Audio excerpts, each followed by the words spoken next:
Bonsoir mon ami, je suis heureuse de te retrouver ce soir. Es-tu prêt à plonger tes regards avec moi dans les paroles du livre saint? Demandons à Dieu de nous assister.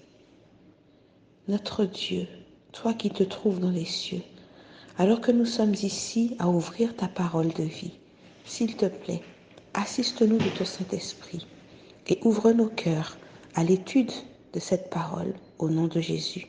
Amen. Le texte de ce soir se trouve dans le livre de Juges au chapitre 16, les versets 4 et 5. Après cela, il aima une femme dans la vallée de Sorek. Elle se nommait Délila. Les princes des Philistins montèrent vers elle et lui dirent « Flatte-le pour savoir d'où lui vient sa grande force et comment nous pourrions nous rendre maîtres de lui. Nous le lierons pour le dompter et nous te donnerons chacun 1100 cycles d'argent. » Après son escapade à Gaza, Dieu avait une fois de plus fait grâce à Samson en le délivrant des Philistins placés en embuscade derrière les portes de la ville. Samson avait vécu une nouvelle expérience spirituelle en gravissant la montagne qui se trouve en face d'Hébron, chargée des portes de la ville de Gaza sur les épaules. Aujourd'hui, nous le voyons descendre dans la vallée. Ces mouvements contradictoires de Samson qui grimpe, puis qui descend, nous en disent long sur son cheminement spirituel instable. Tantôt retournant à la faveur de Dieu, tantôt s'en éloignant pour en faire à sa tête. Ici, il est parvenu au fond de la vallée, c'est-à-dire de manière imagée dans un creux de son expérience spirituelle. Là, son cœur s'attache à une Philistine. Note bien, mon ami, que la Bible ne dit en aucun cas que les deux tombèrent amoureux l'un de l'autre. Non, c'est Samson qui tombe amoureux de cette femme, pas l'inverse. Cette femme, elle, sait d'où elle vient. Elle appartient au peuple de la vallée. Elle représente donc l'attachement à une vie dénuée de la présence et de l'approbation de Dieu. Vois-tu, mon ami, en cédant à ses premières inclinations, Samson s'est en fait préparé à succomber à cette nouvelle tentation. Chaque pas fait en direction du péché prépare le suivant. L'ennui, c'est que Samson, qui se repose sur son don extraordinaire, ignore quel est le pas de trop qui le fera glisser. Et il engage ses affections sans tenir compte de l'expérience qu'il a eue auparavant.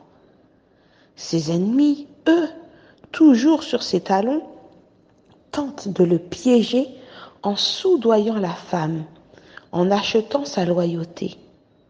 Celle-ci, en échange d'une forte somme d'argent, se doit de le flatter avec suffisamment d'habileté pour l'amener à lui confier le secret de sa force et ainsi à leur donner la clé de son invulnérabilité. Ainsi, mon ami, le péché est comme une femme habile et séductrice qui t'endort avec des flatteries, avec des plaisirs et des promesses, jusqu'à ce que tu te retrouves enchaîné et devant les conséquences de tes mauvais choix. Le chant que je vais t'interpréter ce soir s'intitule « Voici Jésus, notre Sauveur ». Permets-moi de te lire la première strophe. Voici Jésus, notre Sauveur, qui nous ouvre une porte. Suis-moi, dit-il à tout pécheur de sa voix tendre et forte. Merci Jésus, j'espère en toi. Ta porte est ouverte pour moi. Ta porte est ouverte pour moi. Voici Jésus, notre Sauveur, qui nous ouvre une porte. Suis-moi, dit-il à tout pécheur, de sa voix tendre et forte. Merci Jésus, j'espère en toi. Ta porte est ouverte pour moi, pour moi, pour moi, est ouverte pour moi. La porte est ouverte à tous ceux qui cherchent paix et joie. Elle introduit les malheureux sur la céleste voie. Merci Jésus, j'espère en toi. Ta porte est ouverte pour moi, pour moi, pour moi, est ouverte pour moi. La sainte croix du Rédempteur vient éclairer la route.